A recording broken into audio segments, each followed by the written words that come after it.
नमस्कार जी। आप कबीरपंथी हैं क्या? हाँ जी। कबीर जी तो हमने सुना है कि अच्छी कविताएं भी लिखी हैं, उनने बहुत सारी रचनाएं भी की हैं और कई लोग उनको सद्गुरु मानते हैं, कोई उन्हें गुरु मानते हैं। तो जैसे कबीर जी का मेरे को जहाँ तक याद आ रहा है कि कबीर जी ने एक जगह बोला है कि लख 84 की सही तराशा, ऊंच नीच घर लेता वासा, उस कह कबीर सब मिटाऊं रासा, कर मेरी पहचान। तो कुछ ऐसा सद्गुरु कबीर साहब ऐसी कोई सामर्थ्यता रखते हैं कि जीव को 84 लाख योनियों में जाने से बचा सके। पहली बात तो हमें ये 84 लाख योनियाँ ही नहीं समझ में आती। कृपया पहले ये बताइए कि आप 84 लाख योनियाँ किस प्रकार कि 84 लाख योनियाँ कौन कौन सी होती हैं, कितनी कितनी होती हैं, हमें ये तो थोड़ा सा हमें पता ही नहीं है। और कबीर जी ने क्या अपने विचारों में, अपनी रचनाओं में क्या 84 लाख योनियों को डिफाइन करके बताया है?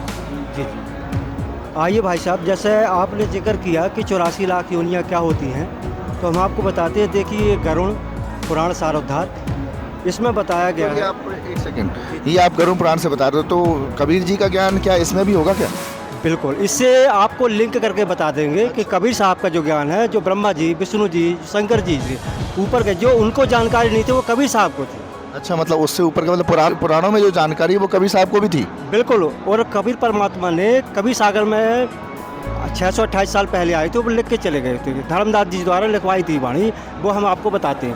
पहले हम आपको गरुड़ पुराण सारोद्धार से गीता प्रेस। कैमरामैन थोड़ा सा दिखाइएगा, थोड़ा सामने से लाइए। ये गरुड़ पुराण सारोद्धार, ये देखिए पेज नंबर 84 में, इस पर देखिए, कीट, पशु, पक्षी, जलचर तथा देव, इन सब योनियों को मिलाकर 84 लाख योनियाँ कही गई हैं। और आगे देखिए, ये पेज नंबर 286 में, उद्भिज, अंडज, स्वेदज और पिंडज, इसको जरायु कहते हैं। इन चारों प्रकार के शरीरों को सहस्वार धारण करने के बाद उससे मुक्त होकर सुकृतवश पुण्य प्रभाव से जीव मनुष्य योनि प्राप्त करता है। अब आपको बताते, जैसे ने बताया था कि 84 लाख योनियाँ कैसी हैं, कितने प्रकार की हुई हैं, कहाँ कहाँ जीव जाते हैं, तो वो आपको प्रमाण करके बताएंगे। ये देखिए, कबीर सागर संपूर्ण 11 भाग, खेमराज श्री कृष्ण प्रकाशन, वो मई से प्रकाशित हुए। ये यहाँ से प्रकाशित हुए, ये उनके नंबर है, इनके फैक्स नंबर वगैरह भी दिए गए हैं, आप देख सकते हैं। आप इसमें देखिए, ये स्वसंबोध में 84 लाख जूनी कीना, आधा जल आधा थल थी, 9 लाख जल के जीव बखाना, और 14 लाख पंछी परमाना, और कृमि कीट 27 लाखा, और 30 लाख अस्थावर भाषा, और चातुर लाख, चातुर मतलब 4 लाख मनुष्य परमामा, और मानुष देह लख पद निर्वाणा। यानी कि आप जो बोल रहे हैं कि 9 लाख जल के जीव है ना, 14 लाख पंछी, हाँ, मतलब जल आकाश के जीव, आकाश में जो, हाँ, कृमि कीट कितने हो गए? कीट 27 लाख, 27 लाख, और 30 लाख स्थावर। अच्छा, और ये कितना हो गया? 4 लाख, हाँ, 4 लाख। ये आप थोड़ा सा हमें जोड़ के बताइए थोड़ा सा। ये सबका आप जोड़ के देखेंगे कि 84 लाख जो यूनियाँ हैं, 9 लाख जल के जीव और 14 लाख उसके पंछी के, तो 9 14 हो गए, 23 हो गए। और कृमि कीट 27 लाख, 27 हो गए, मतलब 50। अब 30 लाख और जो दिए, 50 और 30 80, और 4 लाख मानुष परमाना, मतलब ऐसे 84 लाख योनियाँ हो 84 लाख ये हो गए। अब आइए हम आपको और बताते हैं। दर्शकों, हम आपको बताना चाहेंगे कि आपको कबीर जी का विशेष ज्ञान यहाँ पे प्राप्त हो रहा है, जिसमें कबीर जी ने ये बताया है कि वो 84 लाख योनियों होती हैं, और जलचर, नवचर मतलब आकाश के जीव, और पशु, कृमि, और पक्षी, और वो मनुष्य मिला के उन्हें कैसे 9 लाख, 14 लाख, 27 लाख, 30 लाख और 4 लाख मनुष्य, इस प्रकार उन्होंने बताया है। आगे हम समझेंगे कि और भी कोई जानकारी। जी जी।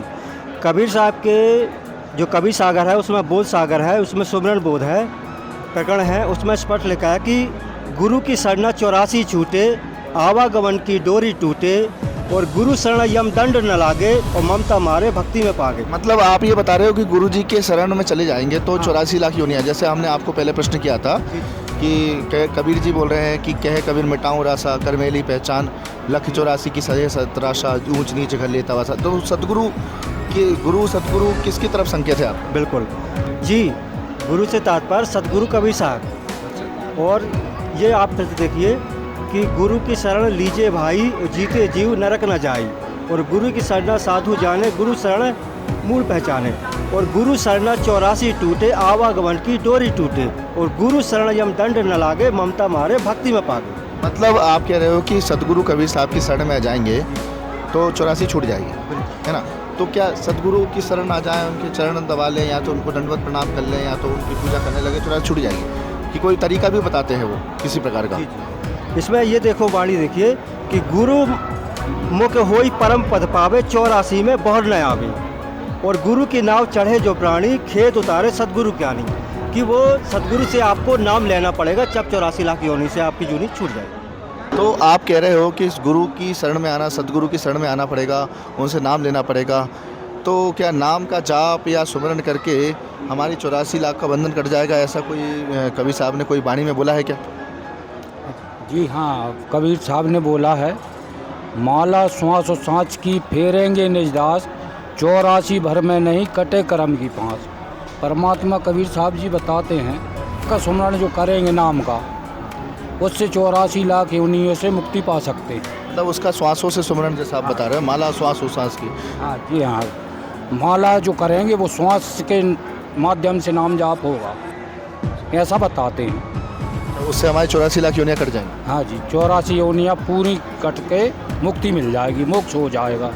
यानी सर आप जो बताएं, आप दोनों मिलके, कि जैसे कबीर जी ने बोला है कि लख 84 की सहे 17 ऊंच नीच घर लेता वासा, और कहे कभी सब मिटाऊं रासा कर मेरी पहचान। ये बात मतलब आपका कहना है कि कबीर जी ये सही बोल रहे हैं। दर्शकों, हम आपको बताना चाहेंगे कि कबीर जी की जो वाणी है, जैसे हमने आपसे प्रश्न किया था, तो इनका कहना बिल्कुल सही वाणी है कि वो कबीर जी की पहचान करो, सदगुरु रूप में कबीर जी की पहचान करो, उनकी शरण में आओ, उनकी शरण में आकर वो जो नाम देते हैं सदगुरु, उनका श्वास उश्वास से नाम का सिमरन करो, तो 84 लाख योनियाँ जीव की कट सकती हैं, कर्म की फांस भी कट सकती है।